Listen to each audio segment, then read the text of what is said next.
Ang kwentong ito ay hango sa totoong buhay. Karanasan ito ni Lorenzo. Taong 1976, Carigara, Leyte.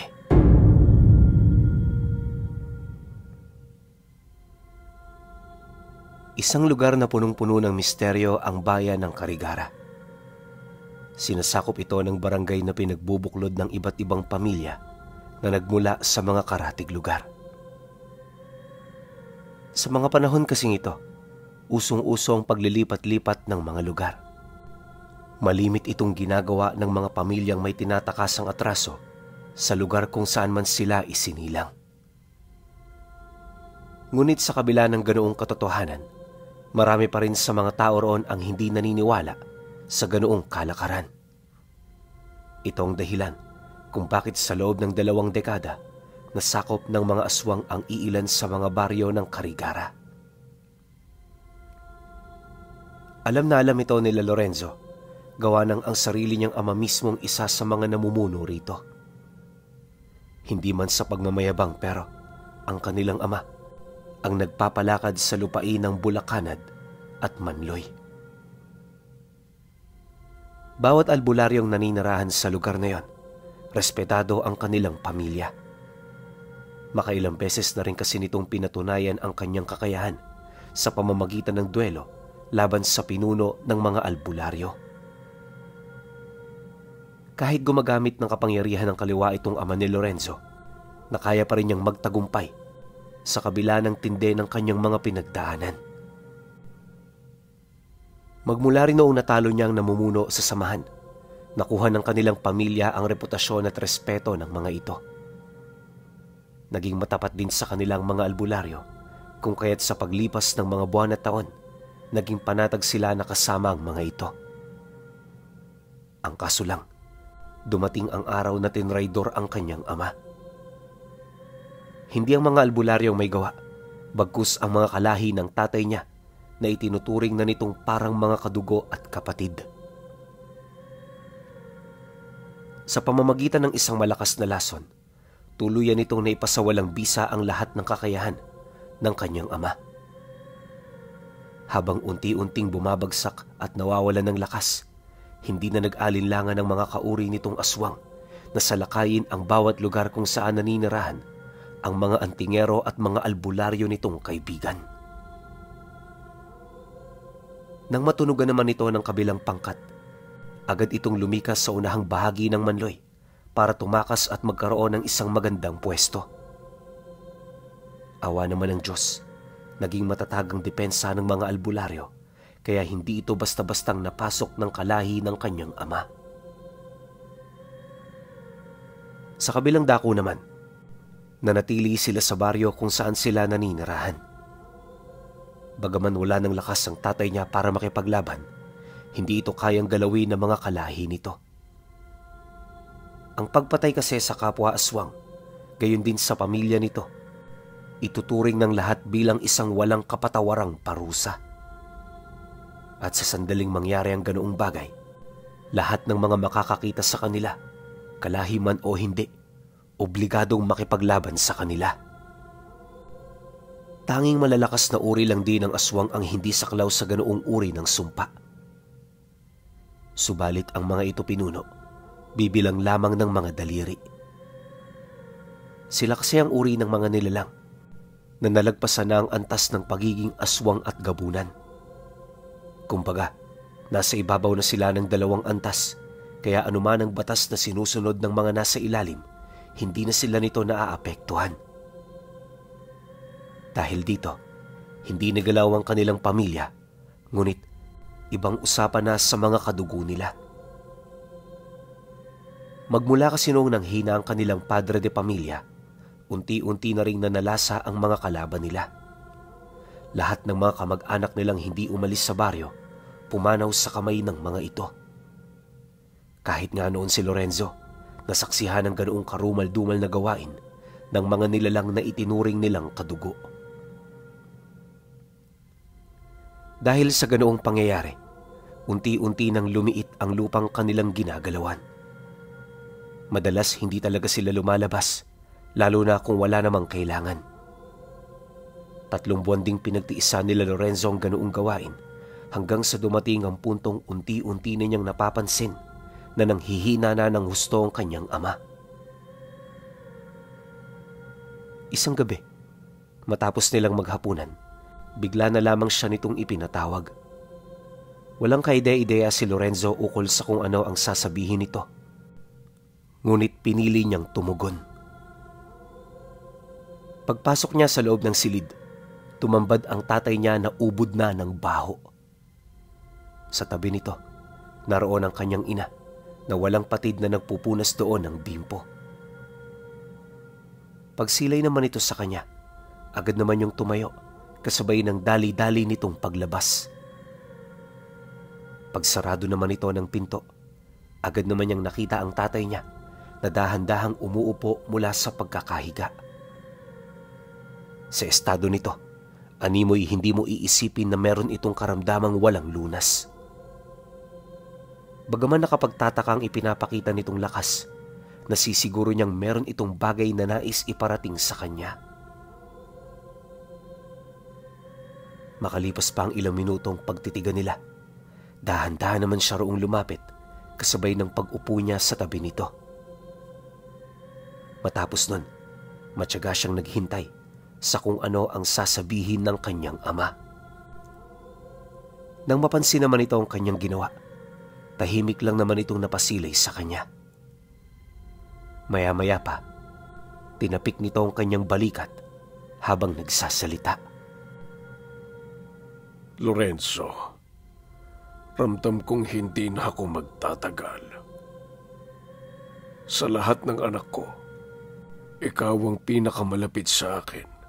Kaya bago ako mawala, gusto kong ikaw ang magmana sa kapangyarihang meron ako. Hindi ko ito ibibigay sa iyo para maghigante sa pangalan ko.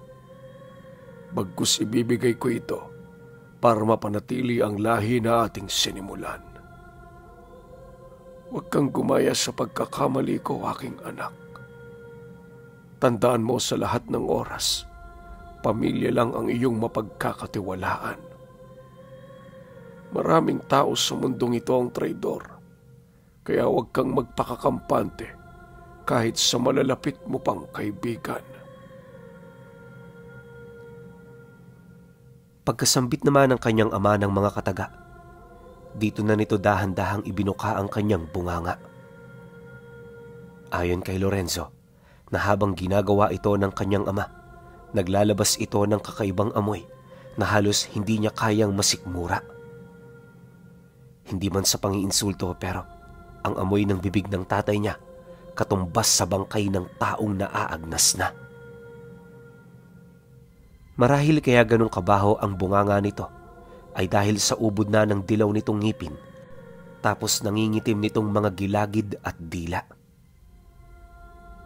Kalaunan, pagkalabas naman ito ng dila, laking gulat na lamang niya nang masipat niya itong parang nakalukot. Unti-unti itong gumulong pababa hanggang sa maabot na nito ang totoo nitong sukat. Base sa tansya ni Lorenzo, abot hanggang tuhod ang itim na dila ng tatay niya. Kahit gano'n na rin ito kahaba, nakapagtatakang kontrolado niya pa rin ito. Matapos naman yung gawin ng kanyang ama, dito na nito sinimula ng pagdukot ng kanyang ngalangala. Base sa salaysay nito sa kanya, nagtatago ang tanga niyang mutya sa isang bulsa na nasa gitna ng kanyang puwak. Taliwas sa kadalasang pinagtataguan ng mga aswang, hindi ito nakatago sa isa sa kanyang mga singit. Pagtatapat pa ng kanyang ama, may iilan pa sa mga uri nila ang gumagamit ng kakaibang taguan para sa bertud na nagbibigay sa kanila ng kapangyarihan. Kabilang sa mga ito ay mga aswang na nagtatago ng bertud sa puso, atay, utak, at kaluluwa. Ngunit ang pinakamatindi sa lahat ay ang aswang na may kakayahang magtago ng bertud sa hangin at sa kanyang presensya. Maliban sa masyado ng malalim ang aral na kinakailangan dito, Sinasabi ring hindi pa naaagawan ng bertud ang mga ganoong uri ng aswang. May lakas din silang kapantay sa mga dibino, dahilan para pangilagan sila ng marami. Nang mabanggit naman ito ang mga kataga, dito na nito unti-unting hinugot ang bertud na nagbibigay buhay. Paglabas naman ng kamay ng tatay niya, agad naman siya nitong inabisuhang ngumanga. Huwag kang malungkot sa aking pagkawala. Palagi mong tatandaan, anak. Nabubuhay ako sa kaloob-looban mo. Saan mang lupalob ka man ng mundo makarating, alam mong ipinagmamalaki kita sa lahat. Matapos naman itong mailahad ng tatay niya, agad naman itong ipinasok ang bertud sa bunganga niya. Pagkalunok naman dito ni Lorenzo, napangiti lang naman ito habang unti-unti nang tumutuklap ang kanyang balat sa muka. Pagkaraan ng ilang segundo, bigla naman itong bumagsak sa sahig nila kasabay ng pagkawala ng huling hininga nito. Hindi nagtagal, nilamon na rin ito ng apoy na siya namang naging daan para mapansin ito ng nanay niya na naghihintay sa labas. Bilang anak, ramdam niya kung gaano katindi ang kalungkutang pinagdadaanan ng kanyang magulang. Iyak ito ng iyak na para bang wala ng bukas. Sa halip di na yakapin niya ito at kausapin, minabuti niyang magmasid lang sa isang tabi. Kahit naroon ang kanyang mga kapatid, hindi niya pinahintulutan ng kanyang sarili na lamunin ang emosyong bumabalot sa lugar. Habang patuloy na nagluluksa ang lahat, unti-unti naman niyang napapansin ang tila bang pagtalas ng kanyang pandama at paningin. Sa mga sandaling yon, hindi na niya maisip kung ano nangyayari sa kanya. Pakiramdam niya mawawala siya sa kanyang sarili dahil sa mga nakikita niyang bagong-bago para sa kanya. Nakakagulat man ito kung iisipin, hindi niya ito ipinaalam sa kahit kanino. Ang ginawa niya para mapakalma ang kanyang sarili, lumabas siya ng bahay para hindi na marinig ang pag-iyak ng kanyang mga kapatid. Makalipas pa ang ilang minuto, nang mapansin niyang masyado ng malalim ang gabi, minabuti naman niyang pumasok na ng bahay. Ang kaso lang, nung akmang tatayo na siya, may naramdaman siyang kakaibang enerhiya na tila bang papalapit sa kanya. Dala naman ng pagkagulat ni Lorenzo, hinintay niyang makalapit ang mga ito. Maya-maya pa, nang makarating na ito sa daan nakita mula sa kinaroroonan niya, tumambad sa kanya ang grupo na kinabibilangan ng mga taong malapit sa kanyang ama. Kumpleto ang mga nilalang na yon at base sa kanyang kalkulasyon, papunta ito sa bahay nila upang kumpirmahin ang tungkol sa pagpanaw ng tatay niya. Dahil sa ganoong kutob, matapang niyang hinintay ito sa labas ng bahay. Paglapit naman ito sa bakod ng tahanan nila, agad niya itong inabisuhan na tumigil dahil hindi ito tinatanggap ng kanilang pamilya. Nang marinig naman ang namumuno sa grupo ang sinabi niya, bigla naman yung ngumisi kasabay ng pagwika nito ng, "Hindi nagkamali ng pinasahan ng bertud ang aming kapatid. Matapang ka, Lorenzo. Ngunit sa larangang ito, isa ka palang sanggol na walang kamuwang-muwang.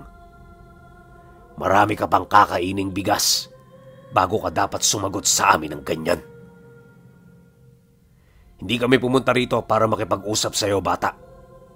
Kaya kami pumarito dahil hangad naming makita sa kahuli-huli ang pagkakataon ang aming kapatid na yumao. Huwag ka mag-alala. Alis din kami kapag nakita na namin siya." Nang marinig naman niya ang sinabi nito, hindi siya nagpasindak. Sa halip kung ano ang sinabi niya, pinangatawanan niya. Pagsilay naman niyang papasok na ang lalaki, hindi siya nagdalawang isip na kumuha ng tipak ng kahoy, sabay bato sa harapan nito. Sa sobrang lakas ng pagkakabato noon ni Lorenzo, Kitang-kita niya ang biglaang pagkadurog nito matapos siyang tumama sa malaking tipak ng bato. Ang mga kaperanggot naman ng kahoy na nagtalsikan, tumama sa balat ng nilalang. Dahil sa pangyayari, agad naman yung napaatras habang tinitingnan ang natamo niyang sugat. Noong una, hindi pa gaanong makapaniwala ang nilalang na nasaktan niya, gawa ng nasisiguro nito na hindi ito posible. Kahit tipak ng kahoy ang tumama sa kanya, imposibleng tumagos ito sa kanyang balat. Lalo pat nalapatan ito ng presensya ng isang aswang. Inaasahan din ng lalaking tatalbog lang ito, ngunit sa hindi malamang dahilan, hindi ito nangyari. Dahil dito, nagdulot ito sa kanila ng matinding palaisipan. Maging ang mga kasama nga ng nilalang, halos hindi talaga makapaniwala sa kanilang mga nasilayan. Unti-unti, ibinaling nila ang kanilang paningin sa kinaroroonan ni Lorenzo upang mapakiramdaman ang kasalukuyan nitong estado. May mga pagkakataon ding sinusubukan siya nitong sindakin, subalit hindi niya ito hinahayaan. Imbis na matakot at mawala ng lakas, pilit siyang lumaban hanggang sa mapangibabawan na niya ang mga ito. Dahil sa kanyang mga ikinilos, unti-unting nawala ng lakas ang mga aswang na humarap sa kanya. May mangilan-ngilan na rin sa mga ito ang napapayoko dahil sa tindi ng presensyang bumabalot sa katawan ni Lorenzo. Nang mapansin naman niya ang ganoong pangyayari, agad naman siyang gumawa ng hakbang para maitaboy ang mga ito. Bagaman hindi niya alam ang kanyang ginagawa, nakapagtatakang epektibo naman ito. Dahil sa patuloy na pag-atras ng grupo, nakarating siya sa labas ng bakuran nila. Pagsilay naman niyang medyo nakakalayo na siya sa kanilang tahanan, hindi na siya umusad pa sa takot na baka may kung anong binabalak ang mga ito sa kanya. Maya-maya pa, nang hindi na makatiis ang lalaking nasugatan niya, bigla naman siya nitong sinunggaban, ngunit bago pa man lumapat sa kanyang balat ang matalas nitong kuko, may kung anong presensya ang pumigil dito. Napakalakas ng presensyang yon, sa puntong tumilapon ng nilalang pabalik sa kanyang kinaroroonan. Dahil sa nangyari, napagtanto niyang wala ngang kapasidad ang mga nilalang na masaktan siya. Kalaunan, unti-unti na ring nawala ang takot niya hanggang sa matapang niya na itong kinumpronta. Alam niya kasing nakumpirma na niya ang sinabi ng tatay niya noon ukol sa sumpa ng mga nilalang na nababalot sa kanilang angkan. Dahil dito, agad namang tumayo ang lalaki kasabay ng pagwika nito sa kanya ng, "Hindi ka karapat-dapat na magtangan sa bertud ng iyong ama. Alam mo ba, Lorenzo, ang tatay mo na unang nagtraidor sa amin. Gusto lang naming bawiin ang kapangyarihan na para sana sa aming pamilya." Nang marinig naman ito ni Lorenzo, sa halip na sumagot, minabuti na lamang niyang tumalikod. Sa isip-isip niya, walang kwenta ang mga aligasyon nito, lalo pat wala naman itong katibayan. Alam din niyang hindi siya maaaring makinig sa kanyang mga kalaban, gawa ng pumunta yon para paayunin sa kanila ang pabor ng panahon. Dumaan pa ang mga araw, wala nang paramdam sa kanya ang mga nilalang. Hindi na rin niya ito nasisilayan, kaya na may binuhos niya ang kanyang libreng oras sa pagsasanay. Inakala niya kasing nadala na ang mga ito dahil sa kanyang pag-usbong, pero lingid sa kanyang kaalaman, meron pala itong binabalak na masama. 2 buwan lang ang lumipas, pinuno. Nagkandaletse-letse na ang buhay ng kanyang pamilya. Hindi niya mawari kung ano na noon ang nangyayari, gawa ng wala naman siyang napapansing kakaiba. Di rin siya nakakakita ng mga kakaibang presensya, kaya na may iniwasan niyang mambintang. Ayon kay Lorenzo, napakasalimuot ng naging buhay nila magmula noong namatay ang kanilang padre de pamilya. Bukod sa matinding kamalasan sa parte ng kanilang hanap buhay, nagkaroon din ng mga walang lunas na karamdaman ang bawat isa sa kanyang mga kapatid. Dagdag pa niya na kahit nagpapagal naman sila araw-araw, wala talaga silang naiuuwi. Ang ganoong pangyayari ang naging daan upang magnakaw ang kanyang mga nakababatang kapatid. Sa kasamaang palad, napaslang ng isang veteranong sundalo ang kapatid niyang sumunod sa kanya.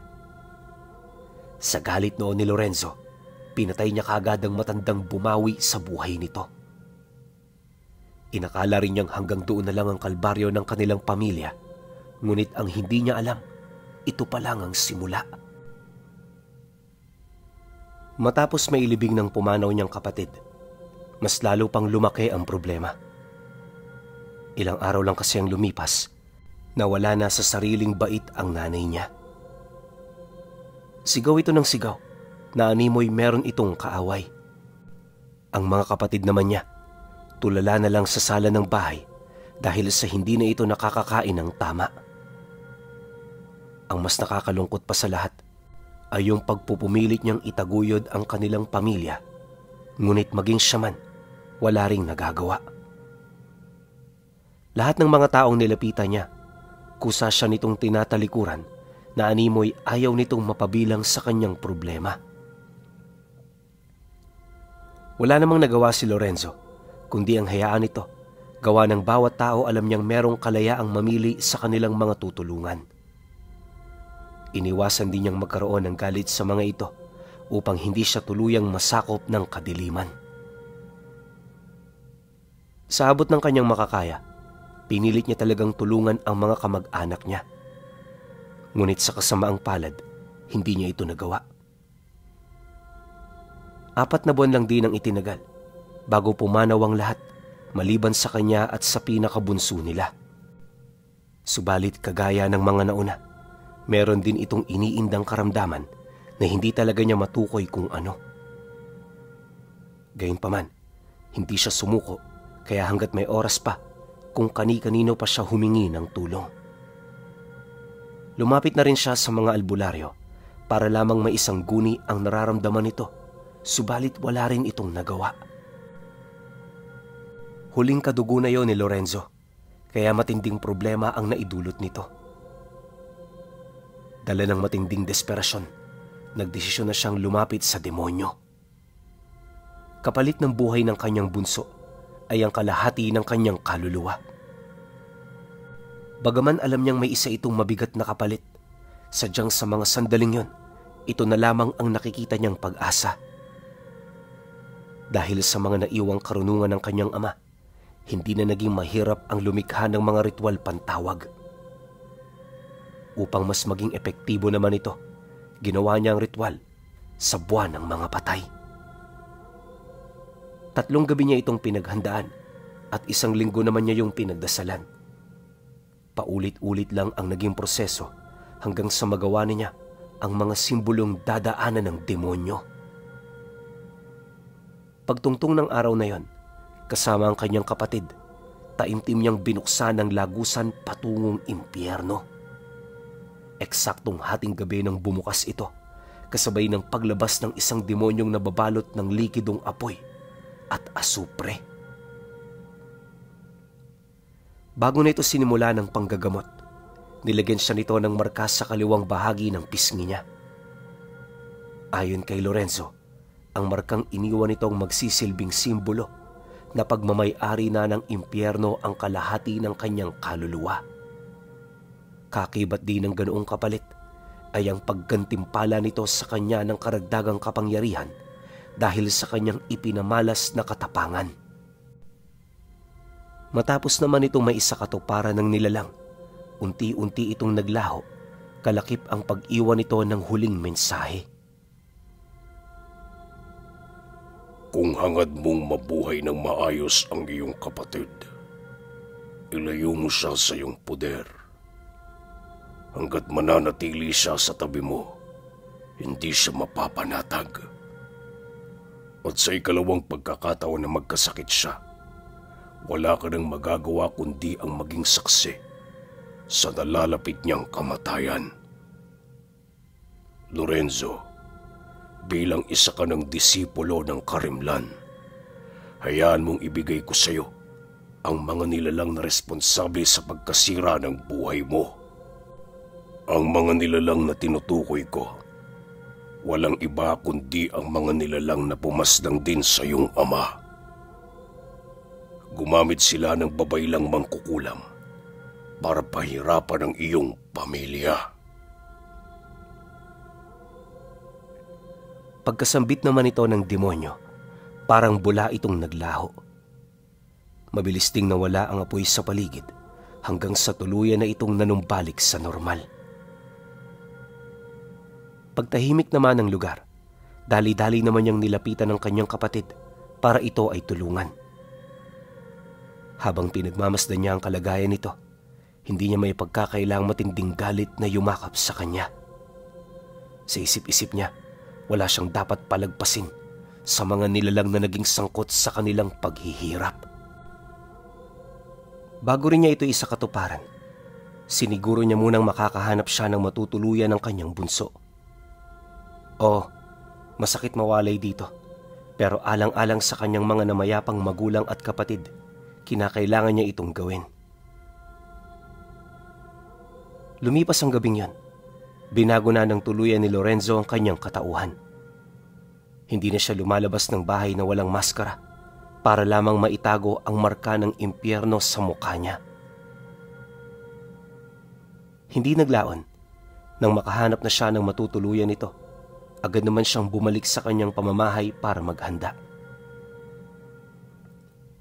Naniniwala siyang hindi ugali ng mga kalaban nila ang tumakas, kaya pagtungtong ng gabi na handa na siya, agad naman niyang sinuyod ang baryo para hanapin ang mga ito. Sa sobrang tindi ng pang-amoy noon ni Lorenzo, minuto lang ang dumaan nang maabutan niya ang mga nilalang sa isang maliit na kubo na abala sa paghahanap ng paraan para mapasok ang kanilang mga biktima. Pagramdam naman ito sa kanyang presensya, dali-dali naman itong napatakbo papalayo sa kanya. Naramdaman kasi ng mga ito ang hindi masukat niyang pagmamalabis na pumatay, kaya hindi pa man siya nito nasisilayan, nakaramdam na ito ng matinding takot. Takot na sa kauna-unahang pagkakataon, nagpanginig sa kanilang mga katawan. Mas lalo ring tumindi noon ang tensyon nang masipat nila itong si Lorenzo na parang demonyong umahon mula sa impyerno. Unang tumatak sa isip ng kanyang mga kalaban ay ang marka ng dyablo na nakalagay sa kanyang muka. Sa kasagsagan ng kagat ng dilim, nagliliwanag ito kagaya ng kanyang mga mata. Nakakasindak din ang wangis niya, tipong bawat isa sa mga nilalang na nakakita nito, naniniwalang hindi pa sila nakakasilay ng ganoong uri ng aswang. Sa pagpapatuloy naman ng ganoong pangyayari, sinubukan ng isa sa mga nilalang na makipag-usap sa kanya. Hindi kasi siya nito namukaan, kaya na may inakala nitong isang naliligaw na aswang lang sa kanilang baryo. Kagaya ng madalas nitong ginagawa, kampante itong lumapit sa kanya para makipag-usap. Nanindigan din ito na wala silang ginagawa sa lugar na yon, maliban sa paghahanap ng kanilang pagkain.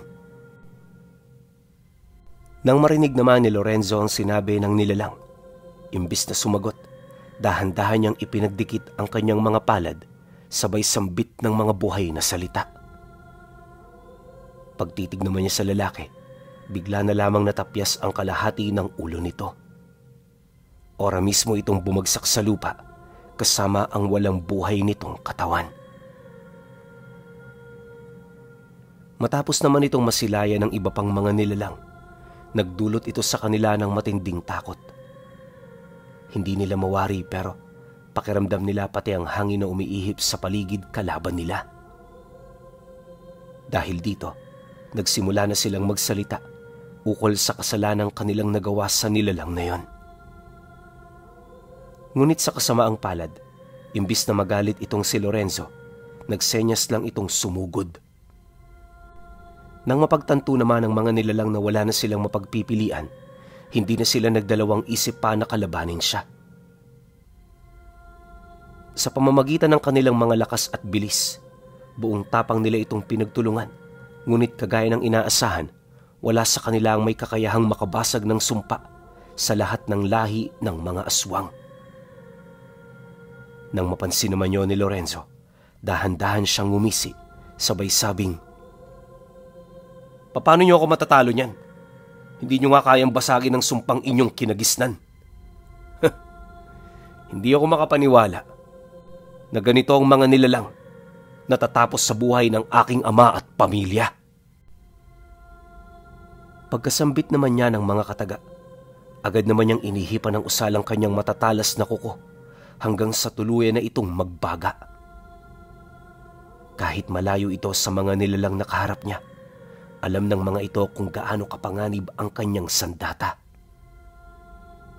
Maya-maya pa, sa halip na ipagpatuloy ang pakikipaglaban sa kanya, napilitan na ang mga itong umatras. Pagkaripas naman ng mga ito ng takbo papalayo, dali-dali naman siyang nagbitaw ng engkantasyon upang mapagana ang bagat na higit sa isang buong bayan ng saklaw. Sa sobrang laki nito, aabutin ng 20 milya ang kinakailangang lakbayin para matakasan ito. Dahil sa ganun niyang abilidad, nagpabalik-balik lang ang kanyang mga kalaban sa kanyang kinaroroonan. Di nagtagal, nang hindi na niya maatim ang karuwagan ng mga ito, taimtim naman siyang nagbaba ng orasyon para pabangunin ang mga demonyong nasa ilalim ng kanyang kapangyarihan. Lahat ng malalakas na abilidad ni Lorenzo ay ginamit niya sa mga ito bilang parte ng kanyang paghihigante. Matapos naman niya yung mapaslang, agad naman siyang bumalik sa kanyang tahanan, bitbit ang ulo ng 8 nilalang. Isa-isa niya itong isinabit sa labas ng bahay niya upang maipakita sa iba pa nitong mga kasama. Kapag umaga, nilalagay niya yon ng sabulag, nang sa gayoy hindi ito mapansin ng mga tao. Sa pananaw ng mga pangkaraniwan, isa lang itong nabubulok na pakwan na itinarak niya sa kawayan, ngunit sa paningin ng may alam sa lihim na karunungan, makikita nila kung ano nga ba talaga ang bagay na isinabit niya. Ayon sa kanya, sinadya naman talaga niya itong maging ganon upang makapagpadala ng mensahe sa kanyang mga kalaban. Nais din niya kasing maiparamdam ang sakit na ibinigay ng mga ito buhat sa pagkawala ng kanyang pamilya. Dahil sa kanyang ginawa, agad nitong napukaw ang atensyon ng lahat ng mga aswang sa lugar. Kinagabihan nun, sama-sama ang mga itong tumungo sa bahay niya para alamin ang katotohanang hinggil sa mga ulong isinabit niya sa labas. Pagsilay naman ni Lorenzo sa hindi mabilang na grupo ng mga nilalang, agad naman siyang naglagay ng malalaking pinto sa gitna ng mga ulo ng mga aswang na kanyang pinatay. Pagkatapos ng kanyang preparasyon, umupo siya rito habang suot-suot ang maskarang kanyang nilikha. Nga pala, para magkaroon kayo ng ideya, simpleng maskara lang ang ginawa niya. Wala itong kahit na anong ukit, bagkus meron lang itong butas para sa bibig at sa mata. Kulay puti rin ito, kaya kahit madilim nangingibabaw ito. Sa pagdating naman ng kanyang mga kalaban, nadatnan siya nitong nakaupo, nakasuot ng puting balabal habang kampanteng nagmamasid sa grupo ng mga nilalang. Pagpasok nito sa loob ng bakuran, agad naman niyang pinagana ang isang makapangyarihang bagat na sumasakop sa bahay niya. Ayon kay Lorenzo, na ang bagat na yon ay may kakayahang bulagin ang lahat ng mga pandama at paningin ng isang tao. Kaya niya yun ginawa ay upang masigurong walang kahit na sino ang makakakita sa mga mangyayari. Matapos naman niya itong maisakatuparan, dito na niya dahan-dahang ibinaba ang kanyang maskara. Pagsilay naman sa mukha niya ng mga nilalang, agad naman itong napansin ng nagliliwanag na marka sa kanyang pisngi. Dahil dito, agad naman yung nagtanong sa kanya ukol sa kung ano ang ginawa niya. Ngunit, imbis na sagutin ng mga katanungan nito, pinaahon niya mula sa impyerno ang mga lobong may 3 ulo. Binabalot ng apoy ang kanilang mga balat habang ang mga balahibo naman nila may tumutulong asupre. Matapos naman itong matawag ni Lorenzo, dahan-dahan siyang tumayo kasabay ng pagwika niya sa mga ito nang, "Dumating na ang inyong katapusan. Magsipaghanda kayo sa tamis ng paghihiganti ko." Pagkawika naman niya ng mga katagang yon, agad namang sumugod ang mga lobong kanyang tinawag. Sa sobrang bibilis ng mga ito, hindi na nakapaghanda pa ang mga nilalang na nadakip ng kanyang bagat. Katunayan, 2 minuto lang din ang kinakailangan niya para malipol ang isang buong grupo na binubuo ng 10 gabunan at 30 mandirigmang aswang. Nang makuha na niya ang paghihiganting hinihintay niya, agad naman siyang tumalikod para pumasok sa bahay niya. Magmula noon, muling nakuha ni Lorenzo ang respetong nararapat para sa kanilang pamilya. Upang masiguro ring walang magkakasakit sa mga salot niyang daladala, nagpasya siyang manirahan sa bundok. Magmula noon, unti-unti na ring natahimik ang buhay niya. Paminsan-minsan binibisita siya ng kanyang kapatid para mangamusta at magbahagi ng mga sarili nitong karanasan. Hanggang sa pagtanda ng kapatid niya pinuno, labis-labis pa rin ang pasasalamat nito dahil nagawa siyang tulungan ng kanyang kapatid na si Lorenzo, ang may marka ng impyerno sa muka.